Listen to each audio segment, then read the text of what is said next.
All right, everybody, it's Mr. Yo 11. It is Sunday, so I want to wish all the ladies and gentlemen today a happy Easter. Very happy Easter. Hope everybody's having a good day. We're having a really good day. Got up this morning, went to church, had a good Easter service, and then went out to eat with the rest of the family. And we went to a really nice place. It was a vineyard, High Holly. So if you're ever in the Scaly Mountain area, which is still considered in North Carolina, go check out the vineyard at High Holly. Very good food. We had a really good time there. Real great service. Great service. It's you gotta go through Georgia to get to it, but then you end up back in North Carolina. It's on the Georgia side, headed up in the Highlands. But anyway, great fellowship with the family. Good family time. Like I said, it's Easter, so that's what we do, man. We get with the family and got the kids down for a nap right now, so that's why I'm gonna come out here for a little while. Because if you all know that yesterday was Saturday, I'm gonna make my trip report out here. Reason being, they're in there sleeping. So, and I realized the last trip report I did, I moved in that chair so much it was hard for me to rewatch my own video. as much moving around as I did. But anyway, I can practice out here and I can move around and still talk. So why not get a practice session in and do my trip report? That way I won't have to worry about sitting in the chair going, okay, and this and that. And, anyway, you get the point. All right, so this will be the trip report video for Saturday, yesterday, Cherokee, North Carolina. As all of y'all know, haven't been back to the casino since Biloxi. So I've been practicing because I went down there and learned some new stuff about the toss and different ways to bet. And it was just, Biloxi was a very profitable trip, but also a very informative trip for me personally. Big shout out to the guys out there at that dealer school. Big shout out to all of them. They do a great job out there. I highly recommend it. Once again, I know that's a plug, but it's all good. Little commercial there. So get out there, get out to Biloxi and try that thing out, that casino gaming school. Heavy and the boys, they doing it, man. But anyway, back to yesterday. So get out yesterday. Like I said, I had a meetup, and I got there, and of course, Jimmy, one of my good buddies, he was already on the table. He didn't wait for us. And then my special guest, Garo, he came in from Georgia, and Johnny was still on his way in from Asheville, and there was another older guy that I knew that was there. But anyway, I pulled into the parking and got out there. Like I said, Jimmy was already on the table, so I connected up with Gargoyle, and he was like, yeah, I'm around here. So we went and found him. Me and my wife, of course, found him and his wife, which is, I mean, this trip, it was just excellent. Anyway, we get on the table, which was a crapless table. So see, I got Gargoyle in a way when we got there, because I play on that table all the time. Because sometimes when I toss, I end up tossing crap numbers. So the perfect table was wide open for us. Of course, it was $25. Jimmy was over here. I let Gargoyle have stick left. He might have had stick left one. And then I was more further back because I'm, longer. So I was stick left two, which is my ingrained spot, whenever I'm not tossing from the right side. All right, so we get on the table. I introduce Gargoyle to Jimmy. We automatically start tossing. Good stuff. There was a guy on the other side. He was tossing first. So we watched, see what the table was offering. He 7'd out. And then there was another guy that was right here, stick right 1. Yeah, he was right next to the stick person. So stick right 1. All right. He was a older gentleman, and he was tossing them down to where we were at. So we were down on the left side. He put us on the heater automatically. He had a nice soft toss. Dice was flopping really good on the table, which, even though it's a longer table, he managed to hold his own down there on that right side, tossing back towards the left. And he gave us a really good start. He started hitting the 5, the 10, the 4, the 9, the 8.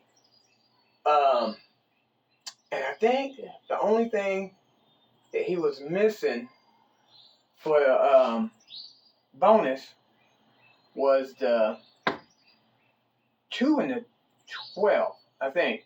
I think it was the 2 and the 12. Yeah, he had everything up there, but he was pounding the insides. We made good money off of him. So then, move along. He finally 7'd out after about, I'd say I give him 30 minutes of tossing good quality numbers, because I had already made at least $500-600 off of the first person that had tossed. Garo gets the dice. I said, Garo, you comfortable from shooting there? He said, yeah, I'm fine. He said, it's all good. He said, no worries, man, I got this. I said, okay, that's cool. So he uses his toss that I've seen him and Ed just put a video out recently to where he was extending out here further and then, tossing like that. Garo goes on this is the first roll. This is the first time he has his hands on the dice prior to the guy that already made us money. Garo gets on there and he's doing his thing. And it was just like you see on the video. He would take his dice, he would set them up out here, and then he'd bring them in, and then he got low. And they would lay down just like that. I mean, oh my gosh. When I seen him tossing that, and I'm not putting this man up on the pedestal. What you see that guy does, he does the same thing at the casino. It ain't no different. And I'll tell you right now, our tables in Cherokee are bouncy. If you don't have a low toss like that, if you don't do it like how G was doing it, and he automatically knew to just flop them like that, and they were just coming out perfect. Garo goes on. His first roll was 45 minutes, almost an hour. His first roll, pounding the 5s, the 8s, the 6s, the 10s. He had his 4 and his 10s up. I mean, they were in the hundreds. I mean, they were. And the 9. The 9 was very prominent as well. So, I mean, he hit everything. Except for, I think he was missing on his roll. I think he was missing the 11. Because, yeah, I remember he hit all the dots and we was calling it Dolly Parton.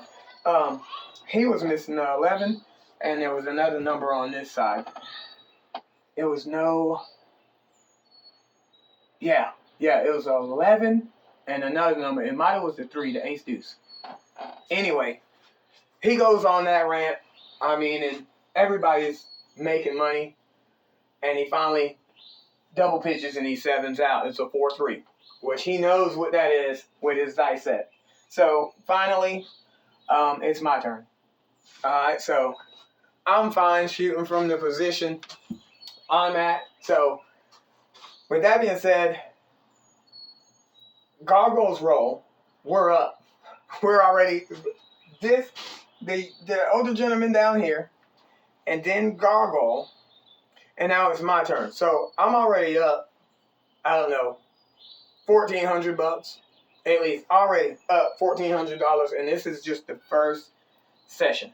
All right, so I get the dice, and of course, I get down, and I do my regular toss. So I grip the dice, and I bring them back, and I look down, and I toss them, and then they present what they're supposed to present. Now, I did not hit any 11s. I didn't hit a 6 on the come out either. But we did pound the numbers. We pounded them. I stayed inside with my roll, my first roll. I probably rolled I'd say I probably had my first roll of about a 14, 15 roller. Yeah. So, which we were content with, after 2 really good rolls, then, it started, I did my little roll, which was perfectly fine. We all made money. It was all right. Now it's time for Jimmy to roll. All right.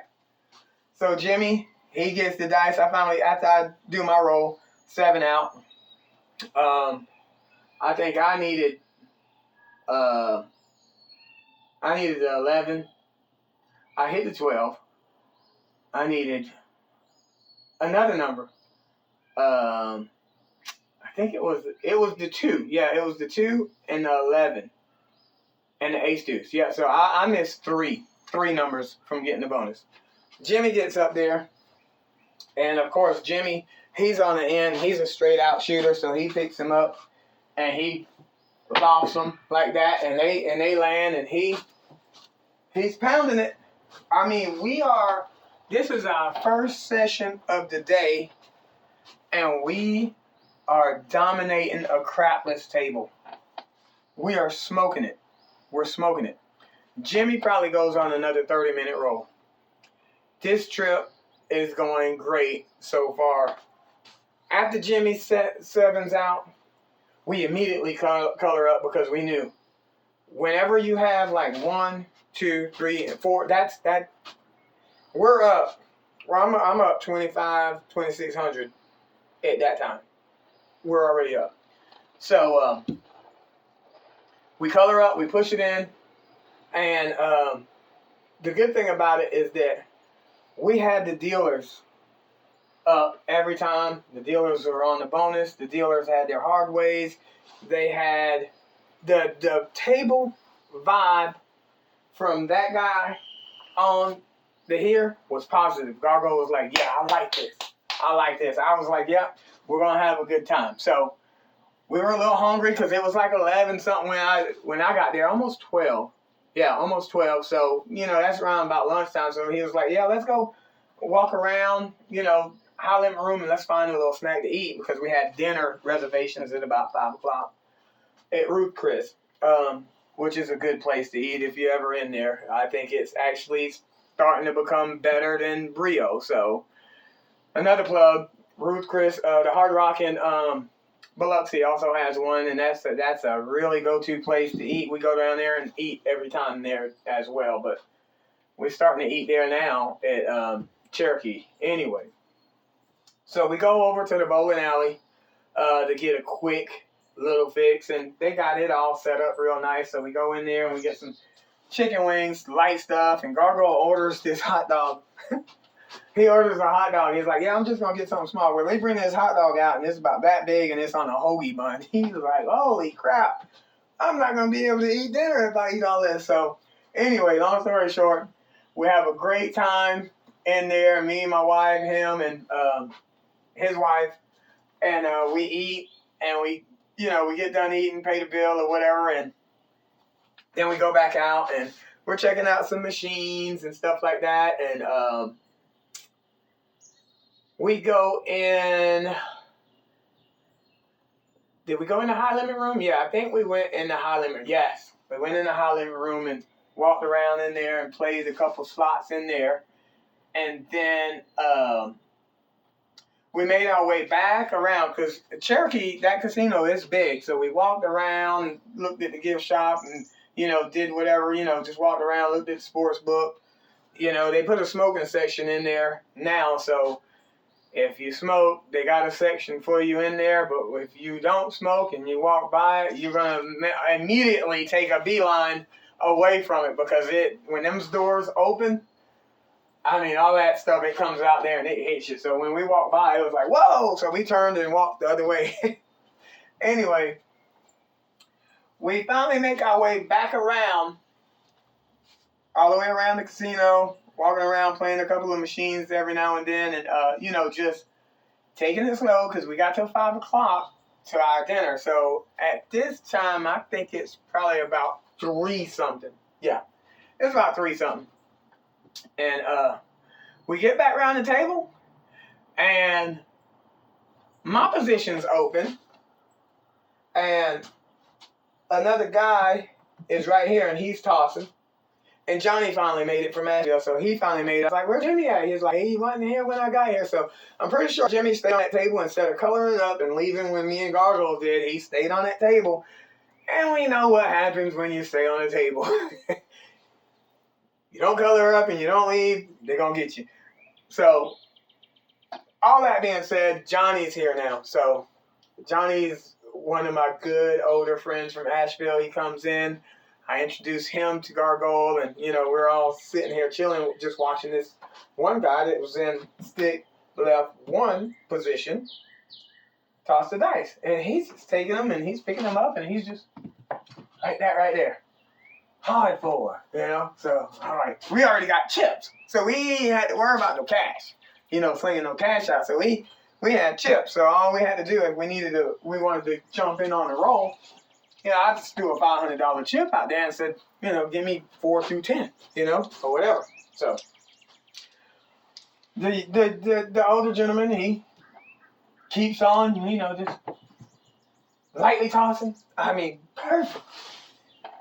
I mean, smashing. We're back on the table, and this crap is happening again. It's happening again.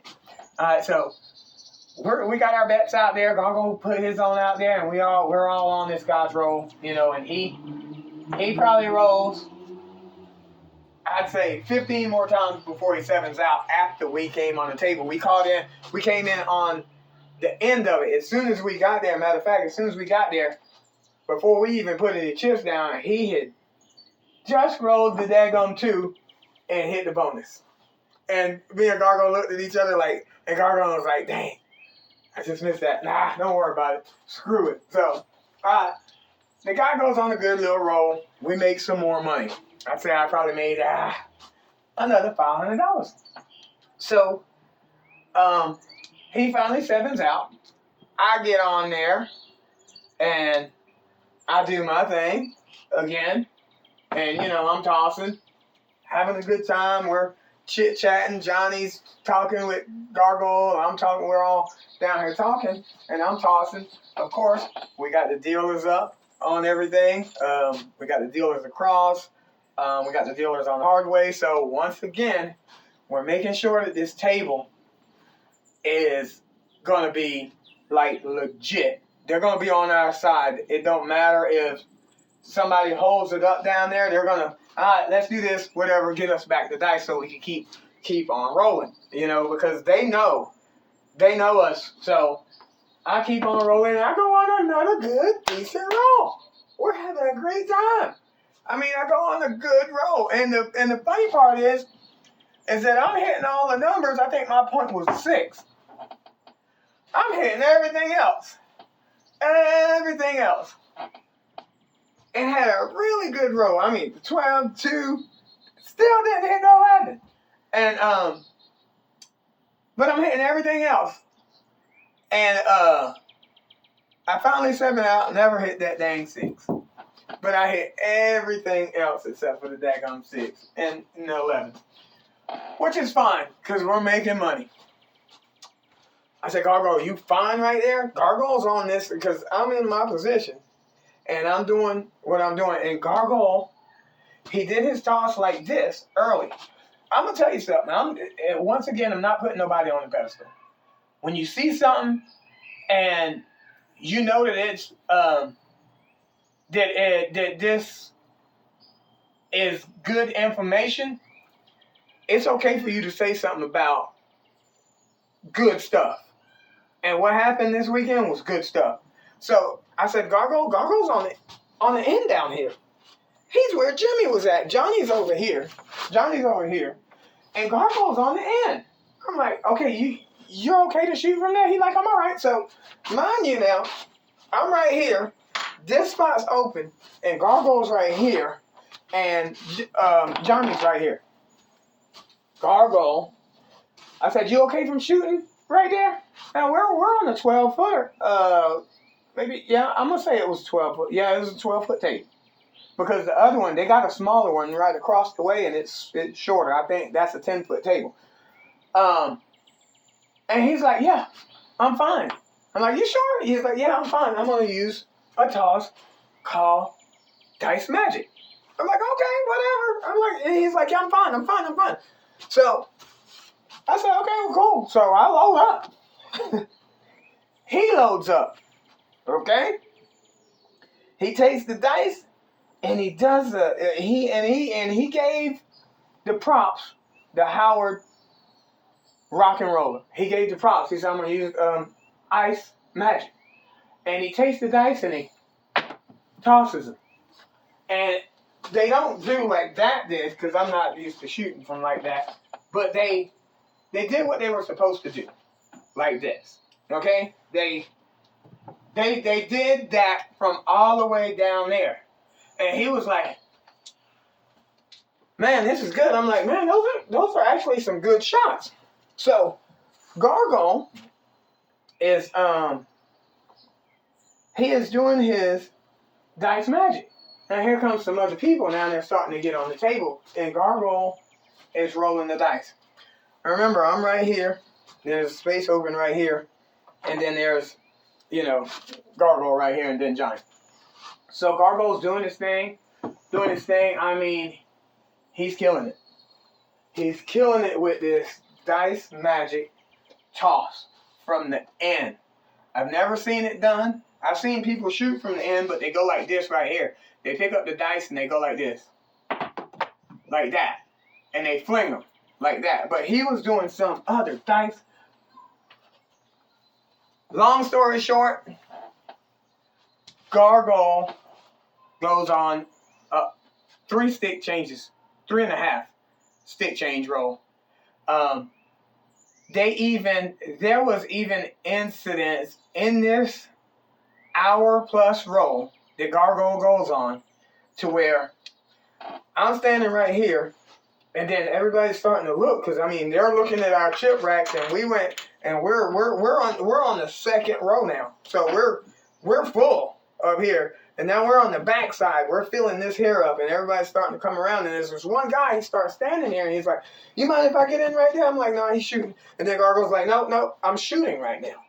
He's like, "I'm shooting right now." So, the guy's like, "Okay, I respect that. I figured, I was like, fuck. Excuse my language. I was like, dang, should I turn my bets off? I was thinking in my head, I should turn my bets off, because now, they distracted him. Gargoyle keeps on freaking rolling. It doesn't bother him a bit. That guy's standing right there, and he's watching the whole thing. He's watching the whole thing unfold. And then there's another guy on the other table. There's a table behind us. And Garo just keeps on rolling. He just keeps on rolling this ice stomp. I mean, we are killing it. I think he had his 9 up to 500 plus. He had his 8s. They were all 300 plus. I mean, they were all like 400. I know he had at least $2,000 on the paint, on the felt. He had at least $2,000 collecting. I mean, every time he hit, it was a big hit. And then he ended up hitting the small. So after he hits the small, I'm like, well, should I turn my bets off? Nope. Don't turn them off.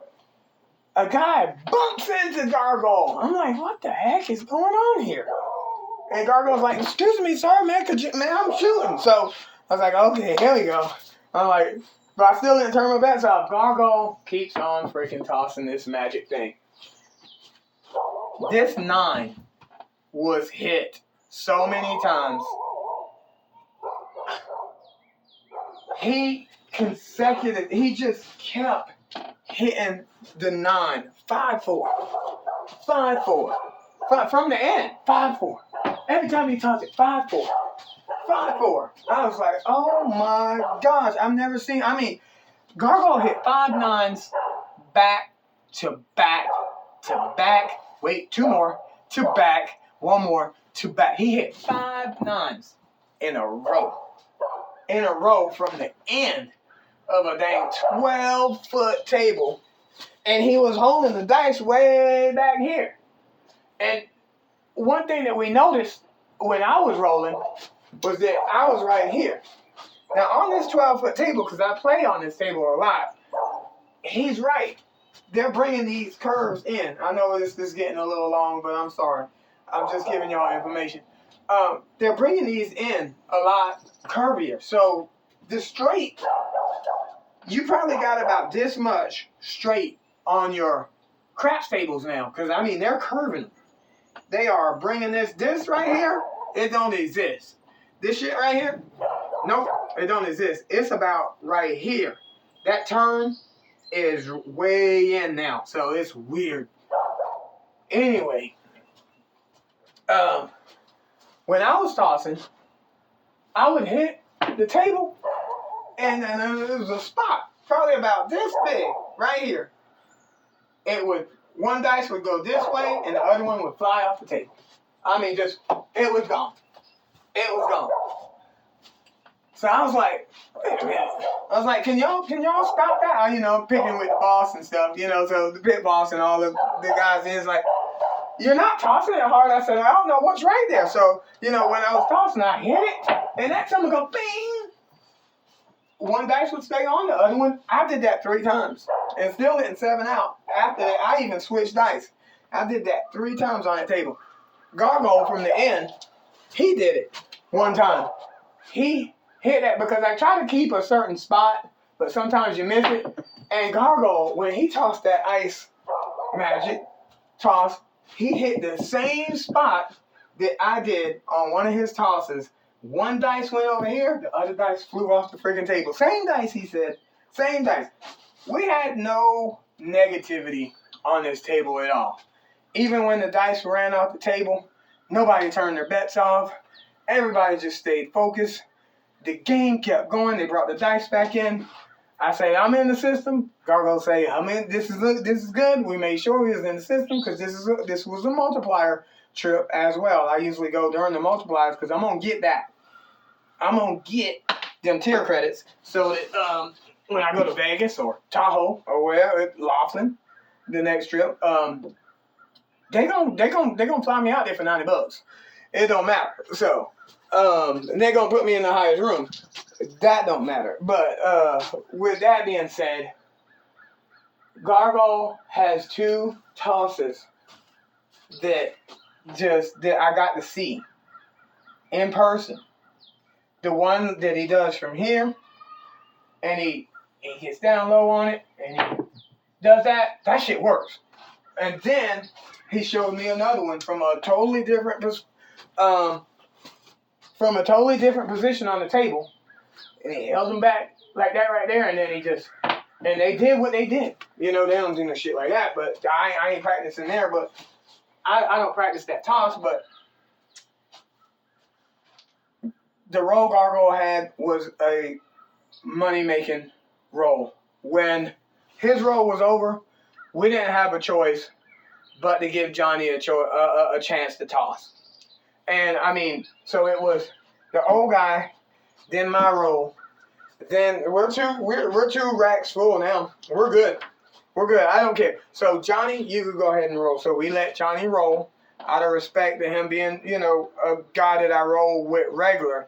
And Gargo was like, you know, after a roll like that, you know, we can expect, you know, whatever. And Johnny was like, I'll try. So, of course, Johnny gets on there and he's in the hook and he does the toss.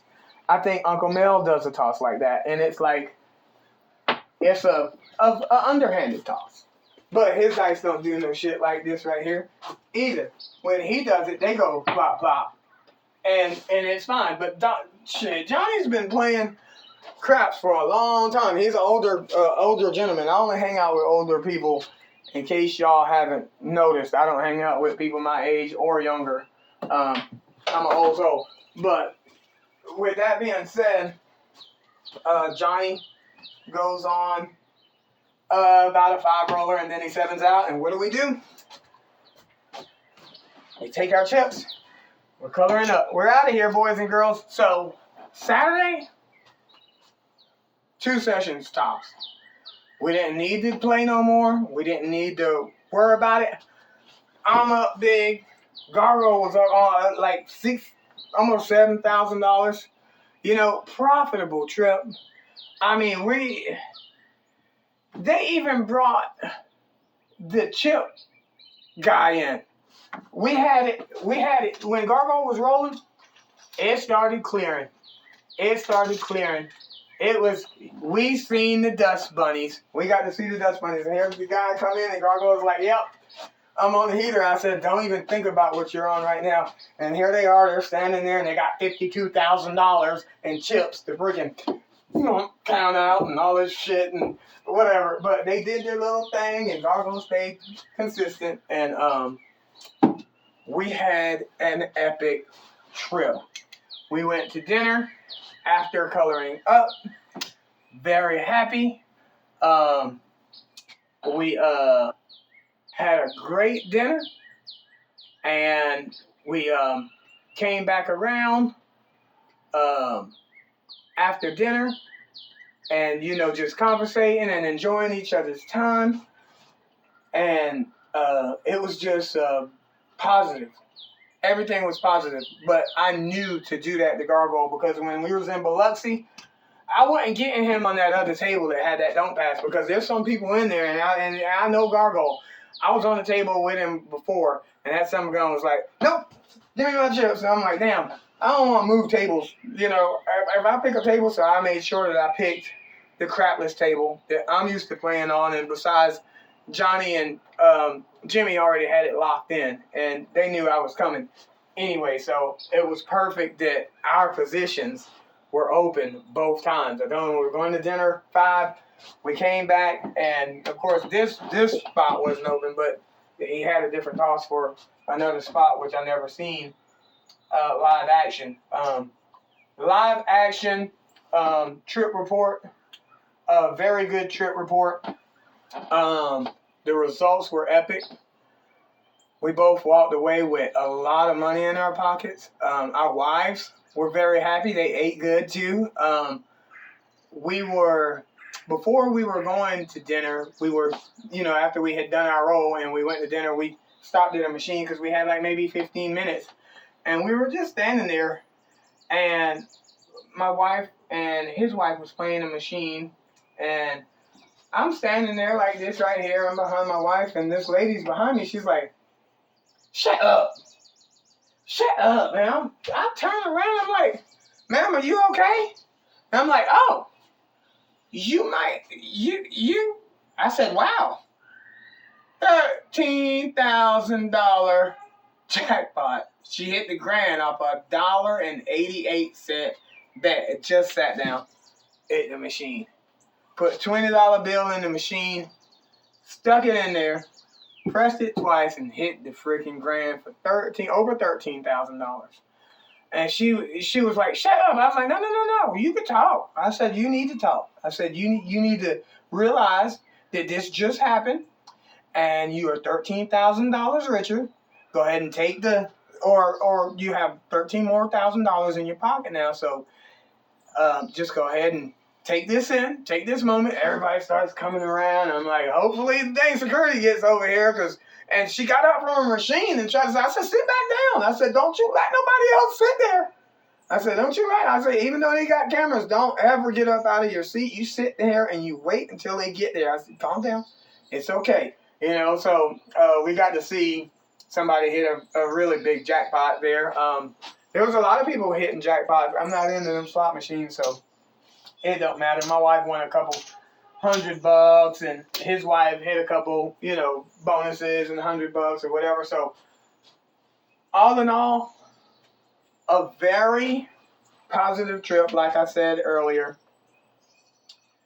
The friendship that is there, it'll always be there, because that's what we're supposed to do, ladies and gentlemen. We're supposed to, if we like this game this much, till we buy crap tables and we buy chips and we buy dice and we practice we can get together and we can play this game together. You know what I'm saying? As a unit, as a team. Not saying let's crowd this bitch out and and just try to overcome all of this, because the more people you have in your group, sometimes it could go south. It could go south. So I think like maybe a 4-person group meetup or something like that. That's fine. That's fine on the table. But the friendships are very important to me, as far as being a craps player that loves this game right here, that loves tossing dice, that loves positive environments, because we all try to avoid that bad number, even though we know it's going to come, but at least we're actually trying. There was influence on the table that I seen Saturday. Even from the older gentleman that picked him up and he went there. I even believe Cage put a video out. Handle. There you go, Cage. Cage put a video out about the energy. The older gentleman that was down here, he had low energy. The other gentleman, when we came back, that hit the small whatever and we missed it, he had low energy. He had low energy and great results. I am not that advanced yet. So this practice stuff is very important. It really is. It doesn't matter whether you think, a lot of people say, well, why y'all practice when everything's random? No, there's something. There's an influence. There is a way for you to influence this. This trip, I seen all types of influences. I seen 1, 2, and then even when I tossed them and they bounced off the dang table, I had to readjust and influence it a different way to stop them things, to stop hitting that spot. I had to adjust. So that's influence. You see what I'm saying? That's influence. I mean, to stop hitting that spot. So then Garo, with his new way of, getting down low and the energy, you know what I'm saying? That's something to take into consideration. That's all knowledge about this dang gum game, because if you can roll for 3.5 stick changes, you're doing dice. You're dice influencing. You're doing exactly what you're practicing for. Even though you're winning money, doing it, this shit works. It's working. I mean, hell, I might start looking into it. You know what I'm saying? So, and then the end of the table. That's I mean, all this shit. It's information that you can take home and you can try out for yourself. I know this video is probably going on long, but I'm sorry, guys. I had a great time. And like I said, I look forward to anybody that watches this video. If you want to come to Cherokee or whatever, my email address is loudlife, as you can see on the table, loudlife813@gmail.com. LOUDLIFE813@gmail.com. And just send me an email. We could connect. We could go to the casino and we could toss the dice. I mean, we all got something to learn from this game right here. It's either gonna bite you in the butt, or you're gonna take it for a little ride and you're gonna have some fun doing it. But discipline is the key. When you hit and you know that your investment that you brought, you doubled or tripled that, that's enough. That's enough. We did 2 sessions. I wanted to do one more, but I had enough money to where it's like, dude, I didn't even touch my bankroll. Man, I got all my bankroll and all this extra money. That was great. That was great. So, sorry this video is so long, but I look forward to meeting more YouTubers. If you're in the area, hit me up. Like I said, I am very easygoing, we will eat good if we ever meet up, because I believe in eating good. We'll have fun, and if we can learn something from each other, we can learn something from each other. But this is a game to where we have to have positive vibes. Positive vibes. So it's all good. If you want to be negative or anything like that, then that's on you. That's your choice. I don't tell nobody what to do, but I love this game, and I think that I want to learn as much as I can about it because I'm still young, and I'm going to be playing it just as long as some of these older gentlemen and ladies are playing it, because this is my game right here. So with that being said, the trip report, epic. Thanks to everybody that's making videos out there, because I watch them. I watch all y'all videos. I grab all the information and the knowledge that you guys teach, and I use it to my advantage for me personally as a craps player, because I'm going to be playing this game. So I hope that angle's good. I might just be talking to the dang on air. Anyway, with that being said, fellas, we tossed them until we bossed them here in Cherokee, North Carolina. We'll see you on the next one, guys. Have a good and happy, safe Easter. If you're working this week, man, get your work week done. If you're going to hit the casino next weekend or whatever, man, hey, discipline. Hit it and quit it. All right, we out, y'all.